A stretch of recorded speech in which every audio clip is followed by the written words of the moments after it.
We have two wonderful persons in the studio. They're crying out to the injustice that's happening right there in their local government. And this is the idea. Youths need to begin to think and rethink. You need to begin to ask questions. It's not enough for you to just follow, as one of my friends would say, gallivant everywhere with politicians without asking questions.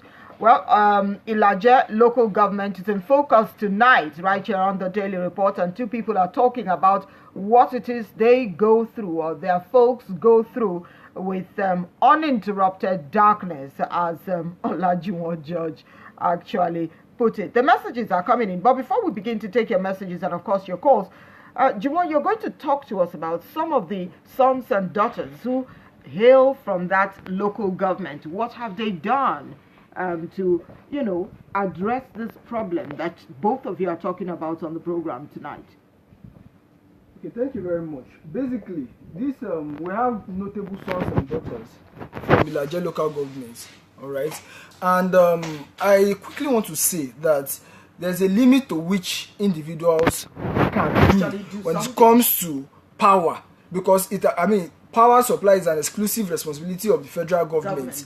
And as we speak, federal government does not give the right to individual to begin to generate electricity for a population. They can pull themselves together and make a case for that local government, which is where I'm going. Yes. There's strength in an accumulation of voices. Yes, individuals have been using their connections in their numbers individually.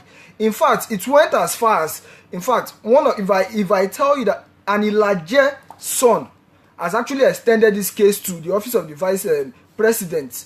Individuals have been pulling strings here and there, but the way Nigeria is presently constituted, it appears some individuals are hell-bent on retaining that culture of impunity. Because I see no reason why NERC will give a directive to BEDC to bring customers as large as 300,000 people back online, back on the grid, and they are looking the other way. So, the only options left for the youth is to come out in our numbers and speak the language that the government understand. The only language government understands. No, it's not violence. It's not violence. Ilaje Local Government prides itself as one of the peaceful. In fact, Ilaje Local Government is more peaceful than Aso Rock, if you ask me. But then this, our peaceful nature is being taken for granted. So it is on the strength of this that some of us have come together under the umbrella of Ilaje Advancement Forum. In fact, the average age of members of that forum is between 22 to 25. You will be shocked. So now we have been making our case in the last 3 months. We have been crying on top of our voices. We have been using the instrumentality of Facebook and other social media platform. We have been going into the towns, the hinterlands, to make the world see what our people are going through. If you should go to naish.com, for instance, you will see one of our video interview, our video recording of the kind of water human beings drink. The water is the color, the coloration of this water. From our secondary school days, we were made to know that a drinkable water should be colorless, odorless, and tasteless. But this water that our people drink is anything but colorless, odorless, and tasteless. In a place where the hospitals may not actually be functioning. It is inexistent. One hospital's health facility is practically inexistent. And I dare say that the presence of federal, state, and local government is absent in Ilaje Local Government. All right, Ikujuni Ajebi actually says BEDC claims that they have no income from the south, and they cut off 5 local governments, but they generate power from that zone. That's a Motosho, he put it in quote, and sell it to Edo and Delta states. That is wickedness. Maha, I can see you shake your head. You're nodding to that. That's true? Yes. Oh my God. Well, Ikujuni, thank you so much for sending that in. Let's look at some messages on Facebook. Canis Ifeanyi is saying, good evening, Ife and the guests. My Ilaje people, your story is pathetic, but it's not peculiar to your local government.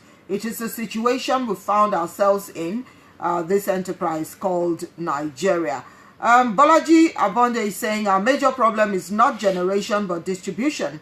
We have the worst distribution system in Nigeria that needs to be totally sacked and be given to better company that can purchase transformers and prepaid meters. He also says that all discos need to be sacked because they are doing relatively nothing to enhance power.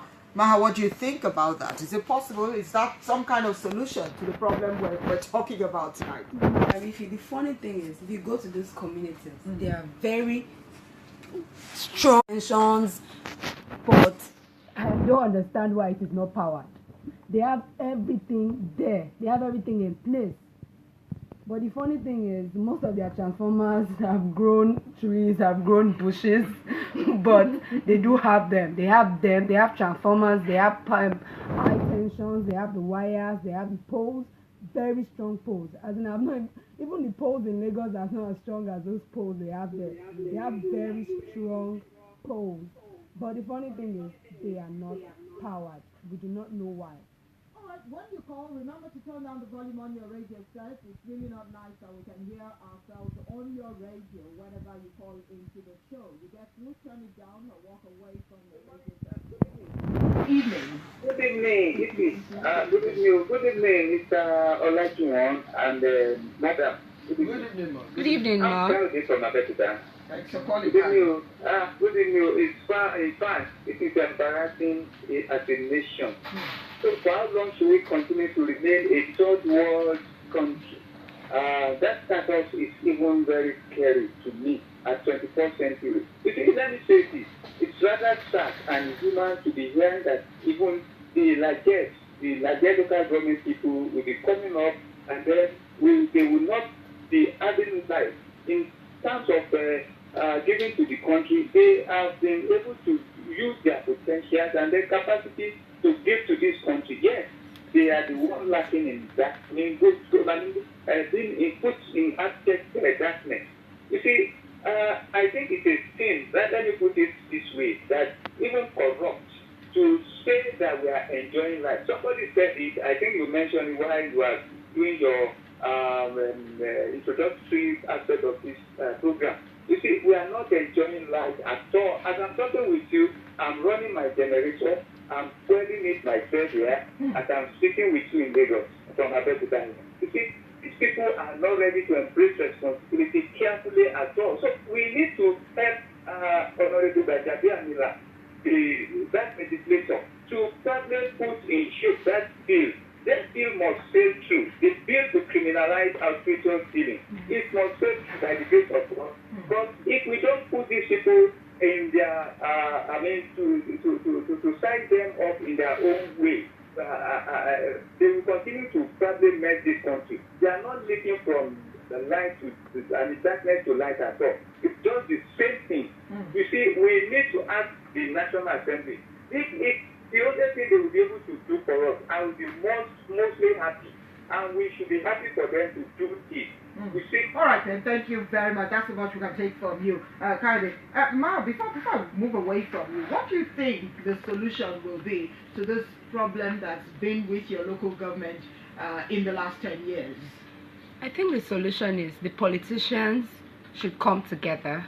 I don't know if it's like a gang up against the land, but they should come together. Why? How do you think you're being punished in Ilaje Local Government? I don't understand. Maybe it's spiritual. I don't know, but I think they just have to come together. Because we have SOPADEC, we have NDDC, we have local governments, we have the state government, we have the federal government. All these parastatals and levels of government can actually do something. They can't. Someone sent a message and said Ilaje Local Government is one place where you can tell someone to go and hug the transformer. Yes, and they will gladly do it. They will gladly hug the transformer. What if they fire all of a sudden? No, it can't happen because it doesn't happen. We're still taking calls, but let me come to you, Olajuwon. You've talked about the sons and daughters that it's not about individuals doing something. The election year is knocking on our doors as we speak. You vote in that local government. What do you say to the politicians when they come to you to solicit your votes or to ask you for votes? What do you do? What do you say to them when they come with their campaigns and all of that? I'm sure when they run those campaigns all into the night, there'll be flashlights, there'll be candles and all of that. What do the youths tell these politicians when they come? Okay. Basically, the trend in the past has always been that when it's election year, what they do, because of the level of poverty in the land, what they do is they come with tangibles, gifts, handpacks and everything, and hand it down to the people, and begin stomach infrastructure, and begin to sweet mouth them that they will bring back power, they will fix footbridges and all those many stuffs. So what we want to do, or what we are doing at the moment, as we look forward to 2019 election, is to educate our people and let them know that whatever you receive from any politician is a stipend for you to suffer for the period of 4 years.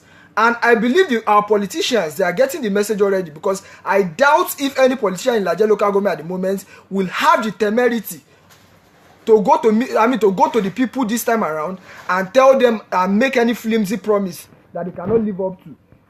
So this time around, the conscientization is going on, and it has been very massive.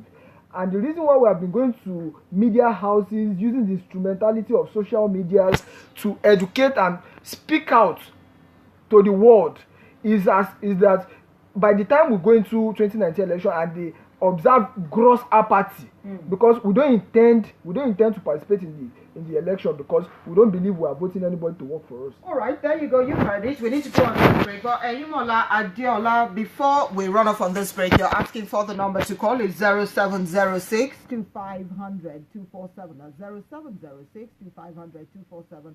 A short break, will come back. Take a few more messages on Facebook and on WhatsApp. Maybe a few more calls. Let them react to it. And that will be it for us on the show. Please stay with us.